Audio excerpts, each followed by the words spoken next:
बागेश्वर धाम पीठाधीश्वर पंडित धीरेन्द्र कृष्ण शास्त्री ने बंसल न्यूज से एक्सक्लूसिव बातचीत की। उन्होंने बताया कि आने वाली 26 फरवरी को 251 कन्या विवाह आयोजन है। नए वर्ष को लेकर शुभकामनाएं देते हुए उन्होंने कहा कि वैसे तो ये पाश्चात्य नववर्ष है, लेकिन हवा की धारा के साथ बहना चाहिए।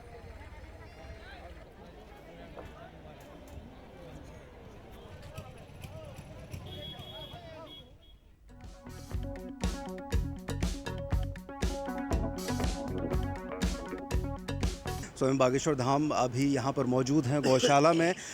नए वर्ष पर कन्या विवाह के लिए तैयारियां लगातार चल रही हैं, तो हम उनसे बात करेंगे। नए वर्ष के अवसर पर क्या कहेंगे अपने श्रद्धालुओं को, भक्तों को? श्री सीताराम बागेश्वर धाम की जय। पाश्चात्य संस्कृति अंग्रेजी का आंग्ल वर्ष है, नववर्ष है, कल से प्रारंभ हो रहा। 2024 जा रही है, सन के हिसाब से 2025 आ रही है, पर मौसम तो ज्यों का त्यों ही रहेगा।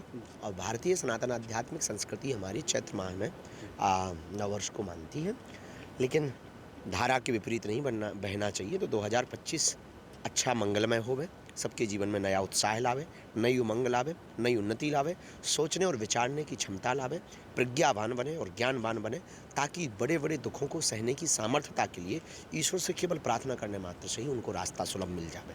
2025 में 26 फरवरी को 251 बेटियों का विवाह है, तो अभी उसी की तैयारी में अनवरत लगे हुए हैं। और भारत का पहला ऐसा तीर्थ बागेश्वर धाम है जहाँ की दान पेटियों में आने वाली राशि से गरीबों की बेटियों का घर बसाया जाता है।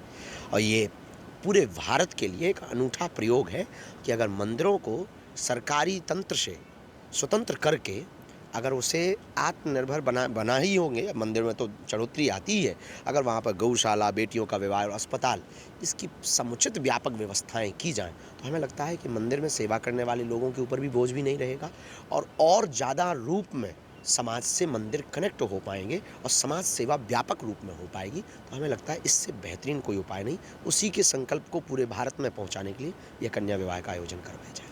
आने वाले वर्ष को धार्मिक दृष्टि से, राजनीतिक दृष्टि से किस तरीके से देखते हैं? जीवन में उठापटक तो हर चीज़ में लगी रहती है। हमें तो यही लगता है कि जो चल रहा है वो तो चल नहीं है, पर हिंदुओं के लिए बहुत अच्छा होगा, इतना हम कह सकते हैं, क्योंकि हम राजनेता है नहीं है। पर धर्म की भावना से ये कहें कि अभी धर्म में युवाओं का और ज़्यादा जुड़ाव होगा और धार्मिक रूप से हिंदुत्व के लिए 2025 बहुत खास होगा।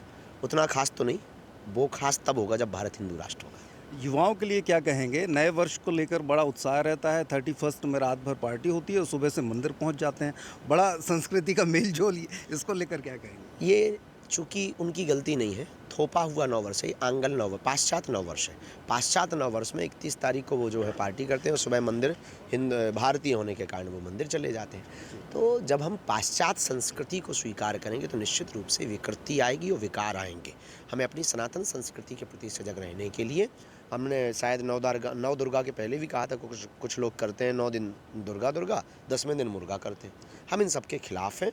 या तो आप मंदिरालय के हो जाओ या आप मंदिर के हो जाओ, या तो आप परमात्मा के हो जाओ। दो जगह रहने वाला आदमी, दो पैर पर नाव रखने वाला आदमी हमेशा डूबता है। कि जब अमेरिका की या इंग्लैंड की संसद में गीता पाठ होता है और वो हमारे धर्म को अपनाते हैं, संस्कृति अपनाते हैं, तो हमारे यहाँ अगर वो संस्कृति का आदान प्रदान होता है तो हम उसको बुरा क्यों मानते हैं? नहीं, बिल्कुल भी नहीं बुरा नहीं। अगर हमने बुरा माना होता तो हमने रहीम और रसखान को थोड़ी स्वीकार किया होता, missile man doctor APJ Abdul Kalam को थोड़ी स्वीकार किया होता। तो हमने रहीम के भी दोहे पढ़े, रसखान को भी हमने गाया, हमने सबको गाया और सबकी महिमा को हमने स्वागत किया है। हमने कभी किसी की महिमा, भारत में चर्चें ना होती, अगर हम इनके खिलाफ होती तो चर्चें थोड़ी होती। चर्चें हैं मतलब हम उदारवादी हैं। यहाँ पर मस्जिदें हैं और जितनी विदेशों में मस्जिद नहीं, वहाँ चाइना में तो एक भी नहीं है। हमारे भारत में तो आपको हर कोने पे एक मस्जिद मिल जाएगी और चर्च मिल जाएगी। हम उदारवादी हैं, उसका ये प्रतीक है। हम सबको लेकर के चलते हैं, ये इसीलिए इसे भारत कहा जाता है। नववर्ष पर देशवासियों को किस तरीके से शुभकामनाएं दें? बस यही कहेंगे कि रात की पार्टी बंद करो, सुबह मंदिर जा रहे हैं, बहुत अच्छा है। आंगल नववर्ष की पुनः शुभकामना। 2025 का प्रारंभ आपके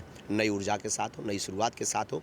जैसे भुवन भास्कर सूर्य भगवान उज्ज्वलित प्रकाशित हो गए, वैसे ही आपकी बुद्धि, विवेक और प्रज्ञा आपकी प्रकाशित होवे, ताकि आप प्रत्येक परिस्थिति से लड़ने की क्षमता को और युवाओं से यही कहना है कि सेल्फी लेने के लिए दूसरों के पीछे भागने वाले युवा जितने भी हैं, उनसे हम यही कहेंगे कि अपना चरित्र ऐसा बनाओ कि लोग तुम्हारे पीछे सेल्फी लेने के लिए भागें।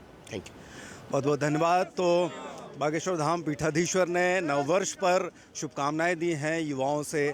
उनकी यही उम्मीद है कि वो अच्छे मार्ग पर चलें, नशों को छोड़ें और हिंदू राष्ट्र की संकल्पना में वो अपना सहयोग प्रदान करें। शिवेंद्र शुक्ला, बंसल न्यूज़, छतरपुर।